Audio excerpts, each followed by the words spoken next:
Russell Wedelich is the president and CTO at Eventide.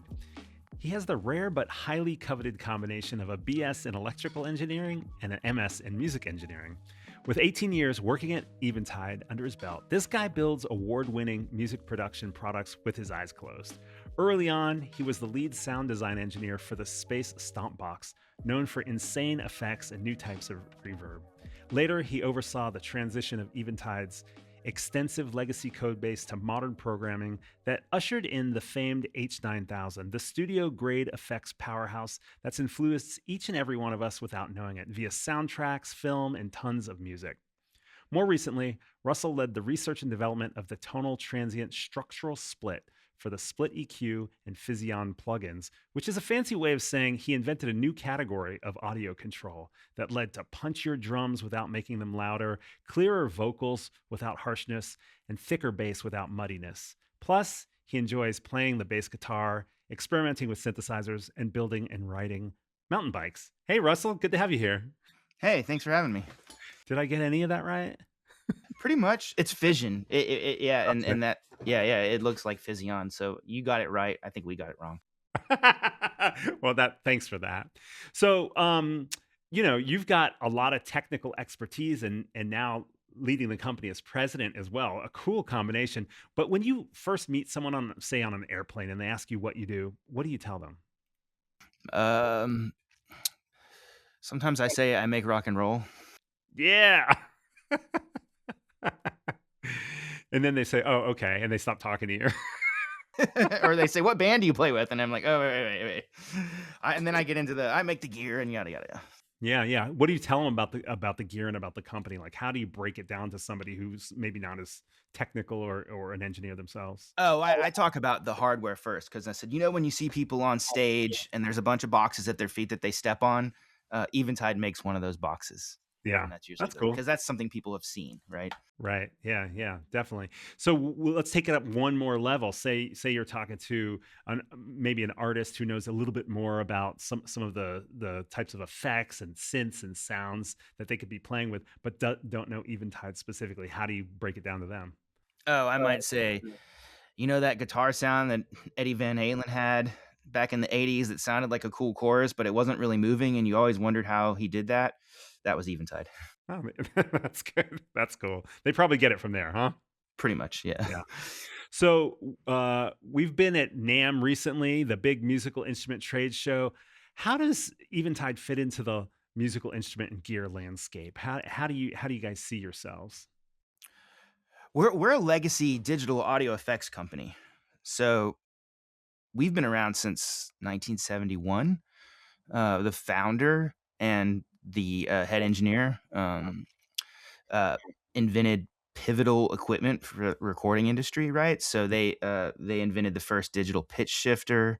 They did a lot of early reverb research and stuff, things that allowed people to, get those classic sounds on records from the 70s and 80s. So we've kind of been a part of the conversation for decades.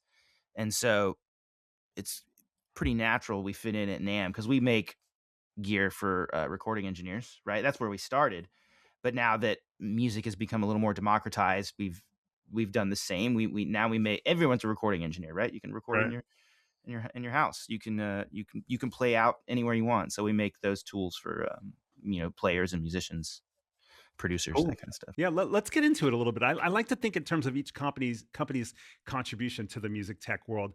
What do you think makes Eventide and its products unique? And feel free to tell us about specific ones that have been like anchors for you. I mentioned a couple in the intro, but what do you think is the real contribution?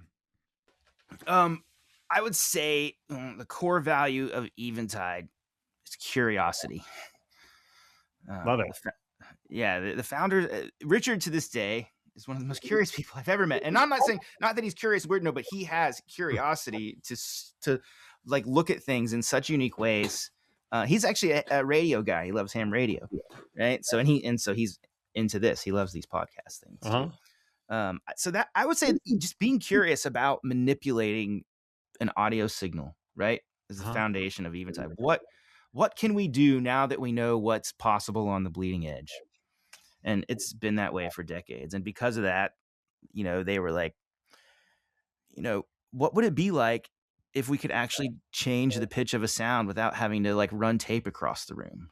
What Mhm. could you do with that? And they ask the questions, and then they come up with a product, right? Or even before that, you couldn't delay an audio signal without running tape across the room. I need it to come like a second later, and they figured out how to do it um, with a thing called shift registers. I won't get into it, but it's interesting because what does that get you? All of a sudden, in live music, if you can delay, you can align your speaker arrays so all the sound hits audiences at different parts of a giant arena at the same time. Before, you would hear echoes from the far speakers, right?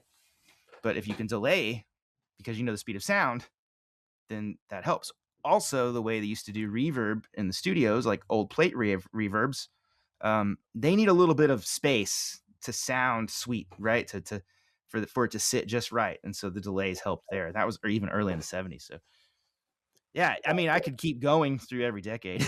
Yeah, I mean, Yeah. it's actually pretty interesting if you got another one or two of those kind of, because those anchor moments of those inventions or those evolutions or those innovations kind of really do define the contribution of the company. I'd love to hear about two more of those. Sure. The other really big one was the H3000. And this is a studio grade multi effects unit. I think that came out in the late '80s, I believe, is when that happened. And this is actually, I'll plug who responsible for this.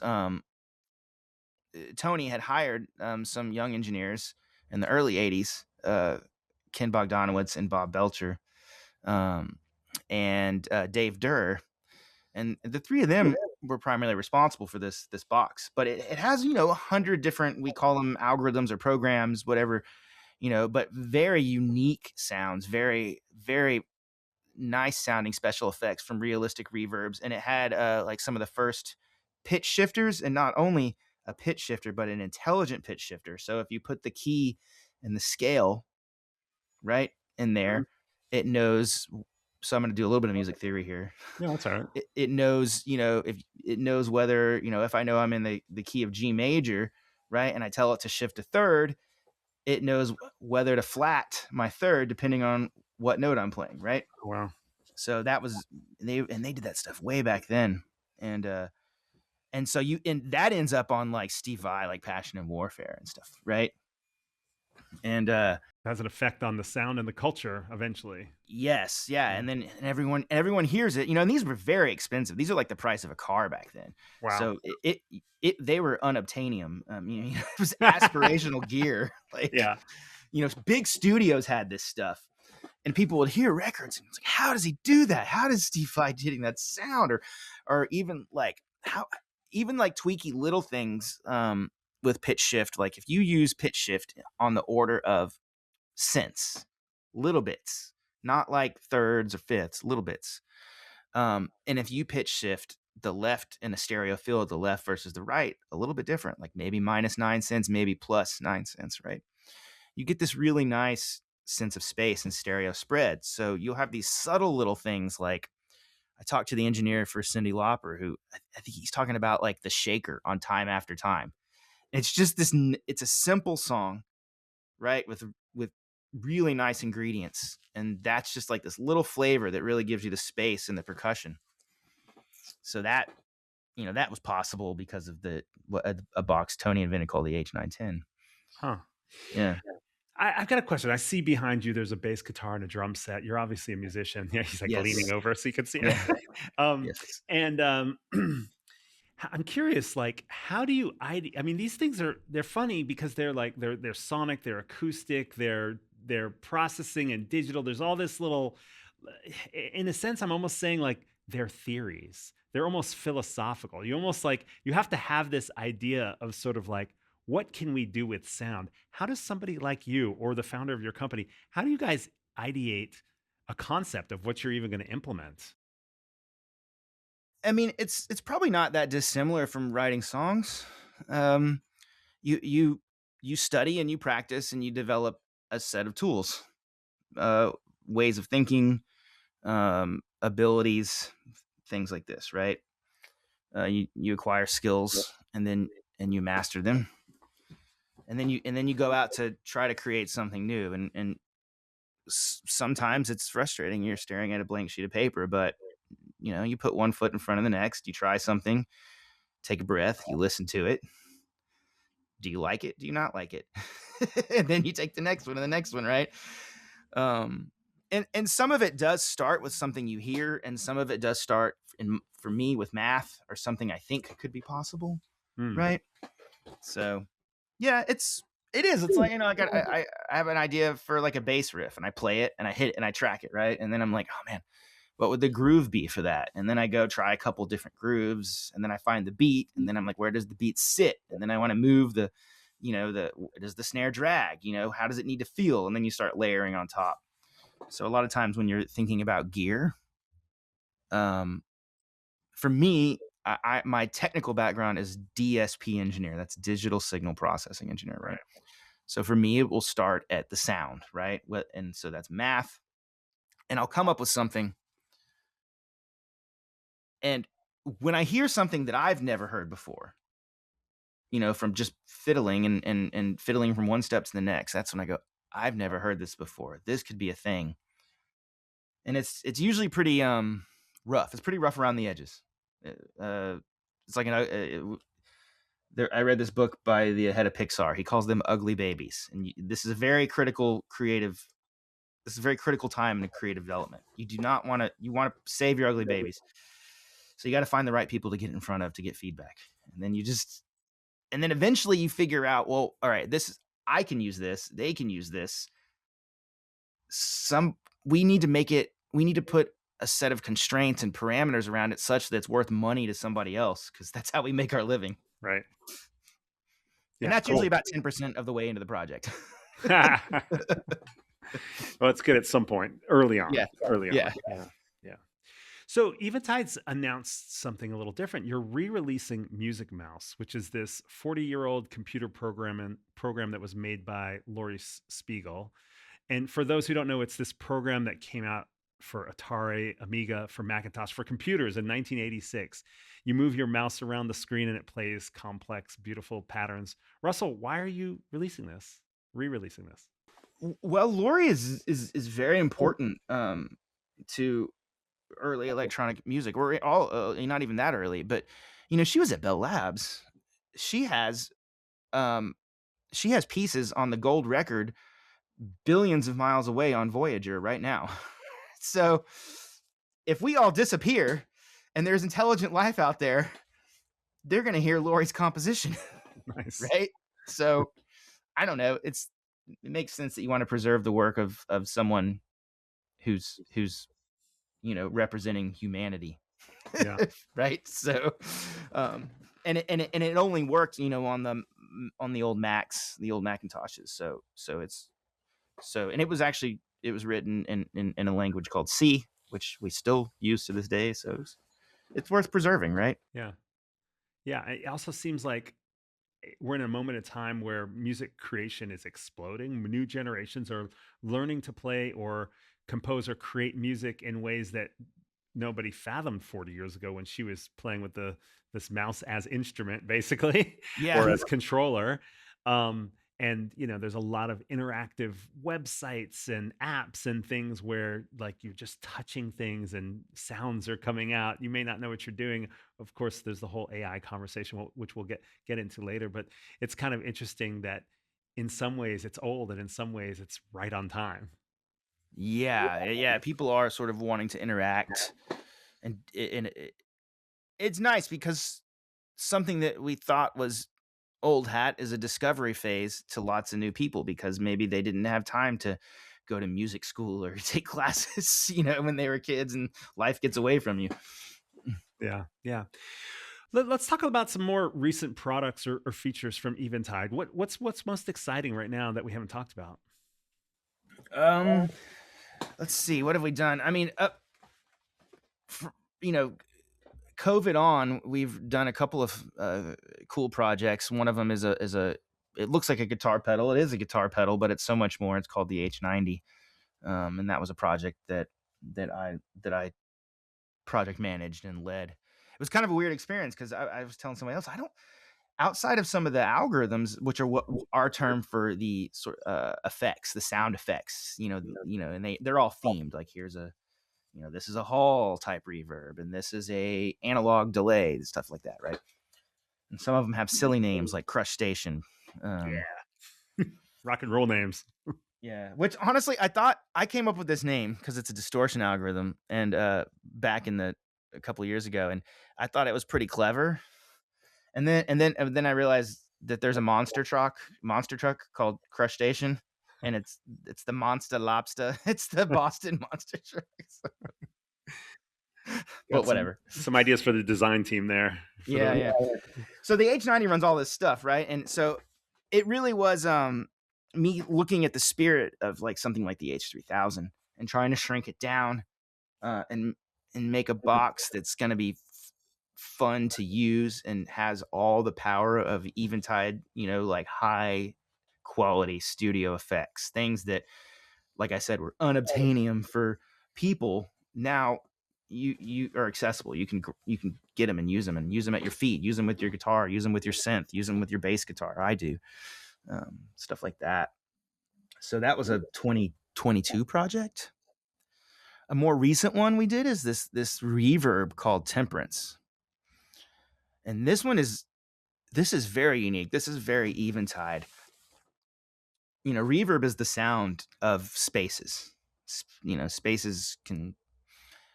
Spaces are as much part of the music as the music that's played, right? The same piece in a small hall is going to breathe and speak to you differently in a cathedral. Mm-hmm. Same musicians, everything, right? And this is very old stuff, right? This is like music and people learning to sing in caves and stuff. This is very deep in us. So Temperance is a reverb. And the idea was, well, what if we could emphasize or de-emphasize the musical notes in the room? Reverb is made up of many, many reflections, often spoken in terms of the word modes, which is like kind of a physics term, a mode of vibration or a mode of resonance of the air moving as a waveform in the room. And these things all combine and you get this sort of dense, almost noise-like response. But built into that response, there are resonances that do happen at musical notes. So there's a technology called a modal reverb. And if you can look at a snapshot of the room in time or across time and identify these modes, then you can say, hey, which ones are musical? And you can just turn those up or turn them down, right? So the notes bloom in the space in Temperance. Or it's a spooky sound. They get sucked into some sort of, nothingness, which is kind of a weird. I mean, taking them away? Is that what you mean? Yeah, if you take away something, especially in music, to me, it would be really good for a horror film or something. Like, say you play a note, right? And it sounds like it's in a huge space, but the only thing ringing out are the space between the notes, but not the actual, musical sound of, like, say I play a chord on a guitar into a big cathedral. Normally you would have this thing coming back at you and it would have some information about that you put into that room. It's reflecting information back to you, but what if it didn't? What if it just like took all that musical information and sucked it into a void and only fed you back the stuff? It's like flattening out the overtones and the echoes and the. It's more than flattening. It's a void. It's removing them. Yeah, it's like they're gone. Yeah. It's a strange perceptual experience, especially when you hear it. Yeah. The other thing you could do is like, say you want to emphasize those notes instead. The prettier thing. You can play drums in this room, right? And now that you can suck out different notes, the drums can sound kind of like a synth, right? They're pushing a synth, and then you can sequence that on top. So you could be playing a beat and be moving chords just with the reverb. Wow. It's like Yeah, so this you've was built an equalizer for noise cancellation, for selective noise cancellation. kinda, I mean, it's more about it's less of a utility and more of a creative tool, right? Oh, that's cool. So it's like I said before, it's, "Wow, I've never heard this before. What can we" so we make the tool and we give it to the artists, and inevitably someone out there does something that we're like, "I didn't know it could do that." So we're hoping that, that's the Yeah. case. Yeah, people invent totally new things. All right, we've got to take a quick break. This has been really interesting. When we come back, I want to talk to you a little bit about NAMM. We're in NAMM season, so I'll ask you about that when we come back. Okay, we're back. Russell, that was so wild talking to you about kind of the intricacies of your work and how you think about building these tools and what they actually do, because there's such a creative element. So sorry to go so very practical now, but we're both at NAMM right now. I'm sure you've been to a lot of NAMMs over the years. The trade show and conference scene has been drastically shifting every year. I mean, even with globalization, of course, with the pandemic, now, with the tariffs, with all the macroeconomic shifts in e commerce and the shuttering of independent retailers and the rise of social media influencers, it feels like every year or two when you go to NAMM, it's almost like you're going to a whole different conference. It's just, you don't know what to expect. What role does NAMM play today in the music and gear world for you? Let's see, for us, I don't know, trade shows are always good to drive internal deadlines. Hey, great point. Yeah, Absolutely. so yeah, there's that. Community? I Hmm. mean, I there's a lot of people that, I don't have time to fly around the world and see, and, my WhatsApp or whatever blows up and says, "Hey, you're gonna be at NAMM, you're gonna be at NAMM, let's grab lunch, let's grab dinner." I think honestly, those are the two biggest things for me. People come to our booth, we chat, we talk to our, you know, it, our partners in manufacturing will come over, fly over, and meet us in California, and we have, it's great to, as digital as we are, there's just something about it, having an embodied experience and being in the same room with people and sharing a meal. Yeah. That's what NAM is I for love it. us. That's Yeah. great. Yeah, it's great to hear. So many people are thinking about the ROI on the expense of a trip or exhibiting and all that kind of stuff. And there's almost like it kind of reminds me of what we were talking about before the break in terms of sound. There's these other notes that are important in business. It's not necessarily what's been written on paper, what's been composed, but like it's the resonance of your business. You know? Yeah, I mean, there's that. I mean, what do? We make tools and toys for creative people, and there's a people element. And listen, I'm a numbers guy. I love to measure things, but I have to have a healthy relationship with uncertainty. Oh wow. So That's good. That's good. yeah, Coming from you with your fancy engineering degrees. I love to hear that. you can't control everything, but Yeah. you can show up. Yeah. Like, I love it. What are good reasons to come to NAMM and what are reasons that are sure to fail? I don't know about the failure. Like good reasons to come to NAM. I guess it depends on your perspective. I mean, we're an established company, right? So, like I said, it's the community, it's the networking, it's the relationships.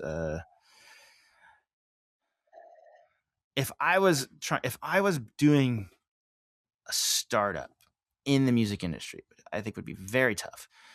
But people do it.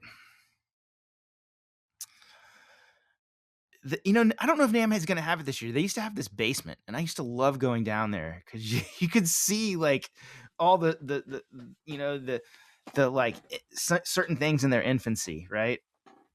And probably 90% of them fail. But I don't know. It's like a It doesn't mean it laboratory. wasn't worth doing. I mean, it's like Pushes the industry forward to see what if. yeah, yeah. And Yeah. if it wasn't for Eventide and standing on the shoulders of giants, like I could easily I see myself in all those folks' shoes. Yeah. Yeah. Yeah. Um, Yeah, that's cool. I yeah. We're doing an innovators hub at Rock Paper Scissors this year, booth 10607 in Hall A. And the whole idea is we've got 8 different companies that are they're not the biggest companies, but they have really interesting, innovative products. Everything from the My Tracks by Blip Blocks, Mm-hmm. the company that does the only child's safety rated for children since, to We Are Rewind has a cassette boombox with Bluetooth that doubles as an amp. Brand new instruments as well, some software too, but like that's Trash Talk, which turns old school analog telephones into microphones. I don't know if you've seen that yet, but you're holding like a That's fun. vintage. Yeah, yeah. So there's some cool stuff. So we'll bring the basement up to the main floor this year. Bring it up, yeah. I've played with one of the engineers at work last week. Brought in a blip blocks that he bought for his toddler. Yeah, cool. Yeah, it was fun. That's awesome. Yeah, they're super fun. Easy to get Mhm. started with too. Russell, in the wider music industry, there's a lot of talk about AI competing with musicians and how this will transform the economics of music. How do you view AI's impact on your world? This is a tough question. It's hard, because for me, mm, uh, you know, I took machine learning classes, and I've been doing this long enough to now I'm out of date, obviously, right? And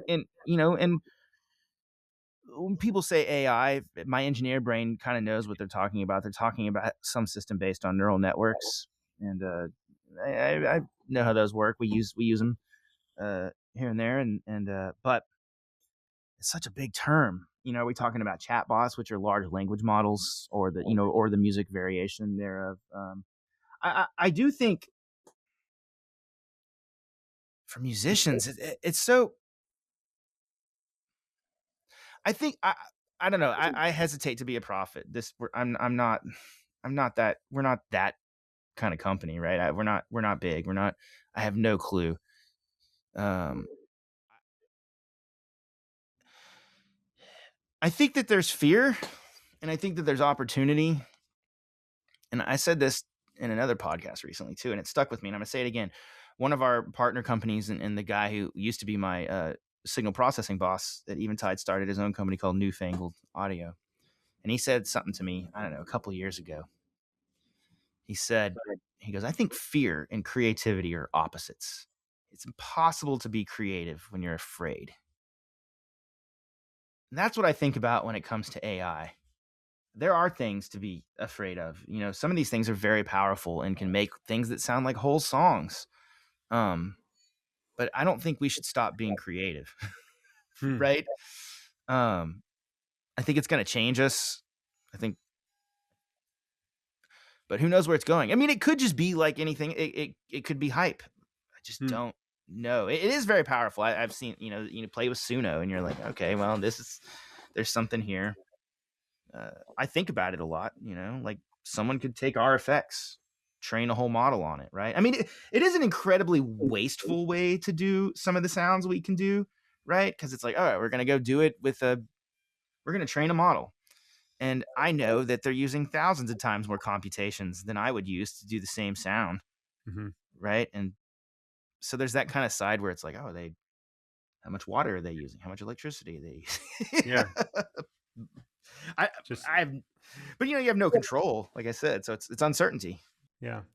It's interesting what you said about fear and creativity, um, because in a way you're saying you could be saying that the damage done by AI as it relates to music is how much fear it creates reduces the creativity. Not that the AI reduces the creativity, not the AI reduces the incentive to do it because somebody else is going to be copying or replicating what you've done, but that the fear that the AI creates reduces your own Yes, personal I think that's creativity. really more what it is. I mean, we're the product of hundreds of thousands, millions of years of evolution. I mean, we're intelligent animals, right? We like just because we made a machine that can mimic us doesn't mean that we shouldn't be us, right? Like it's almost like flattery. Cool, we're getting close, but still not us. So, yeah. Yeah. So, outside of AI, what are some of the biggest trends and themes you're watching in 2026 impacting your work and the work at Eventide? Workflow, the way people interact with musical devices. I love playing with synths and seeing how people are, and even stuff that gets into the DJ world. Seeing how music and electronics. I love like turning a knob, like something playable, something expressive, right? So that type of stuff I like to think about a lot, like when you're making something physical. Um, Are there trends emerging in that you keep an eye on? yeah, I think it's always it's little steps. It's like, what can we gain? Like there's miniaturization trends, right? Like Yeah. how can I, I have this device. I just got this device from Santa called the Teenage Engineering OPXY, Oh yeah. and that was how I spent my Christmas break because we had a quiet one here at home, and I was like, I'm gonna make a piece of music on this thing, and it's like a tiny DAW. I'm gonna take it on the, I take it on the plane. I'm, fly home with it from NAMM and play it. So there's definitely sort of an idea of like taking music and having it be anywhere with you, right? Everything has USB audio. You can make quality music in a lot of places now. So there's that. Um, I think there are ways that help people with theory that are happening, because music theory is, uh, people go to school for this, right? But if you see, I've seen plugins now that are like, hey, chordify, like, just here's ways to think of things that, what if you have this chord, what should you play next? What should you play next, right? And then, let people experiment with songwriting that way, which is nice. So I see that kind of, hey, music theory as part of the product. Product is education, that type of thing. I see Yeah. which I think is great. It's interesting what you said about the miniaturization, because I was literally going to mention Teenage Engineering before you mentioned it, to say one of their co-founders, VP David Mallerstedt, was on the podcast probably close to 5 years ago, and when I was talking to him about the origins of the company, he specifically said the creation of cell phones, smartphones, and video game consoles brought the size of components down and the price of those components down to the point where is sort of the origin of teenage engineering, like making these small pieces, partly because there's so many pieces to work with. The Legos got small enough that you could start to build instruments and interfaces, physical interfaces that were smaller. And then, like, I love what you're talking about, not only like you mentioned the Chordify too, just sort of like the evolution of how you even think about music making as the interface, whether it's a plug-in or a physical instrument, as the interface shifts, it has this kind of ecosystem impact on what the tools are to work with that changes what the possible music, like just the fact that you could make music on an airplane or at a park instead of in a studio, could transform like what's happening in your mind and what the influences are, but also even the size, the ratio of the size of the knobs to your fingers. It could also change. Wow, you could spin those knobs a lot faster, a lot further, or those kind of things. Pretty interesting to talk about. Yeah, they're right. I mean, it is sort of, we're a pretty niche industry. We're not. We do it so we can keep doing it. Most of us, everyone I know, that's what's going on at NAMM. Like, why are we doing it? Just so we can keep doing it because we love it, right? There's not you're not going to hear a lot of talk about, like finance or profit, right? Like, it's just like you need it to keep doing it, but we are like, they're right. Like, there are these huge industries, cell phones, automotive, now data centers and stuff, right? And they're making all these parts. And so we usually get the stuff maybe a couple years after, like the cutting edge thing, the super, you got to buy millions to even get in line. You got to put money down for millions. And so that's not us. So we wait a little bit, and then something gets powerful enough so we can buy thousands or 10,000s of it, right? Or something, right? And then we get it. And then So, we can make our little toys. so give us a So, couple more years and we can tune the room with augmented reality glasses. yeah, exactly. Yeah, the price of that kind of stuff will come down, and they won't cost you $3,000 for the consumer and stuff. Yeah. Yeah. Well, Russell, this has been super fun to have this chat. I'm curious, before we go, do you have any shout outs for any innovation in general or at NAMM before we wrap up? Any companies or things we should go see at NAMM, or maybe not at NAMM? Maybe it's just anything else that you've been playing with or got a demo of that we should check out. It's a good question. I've been so busy working on Eventide stuff that I was going, I'm going to go walk around in NAMM and Find the goods. Let me walk around Okay. and see what and come back with it. All right, I'll Yeah. come track you down in a day or two, and we'll see what you came up with. See what I come. Yeah. See what I find. Awesome. Russell, this has been a blast. Thanks so much for taking the time. Look forward to seeing you around at NAMM and seeing what you do now as president and CTO at Eventide. Can't wait to see what comes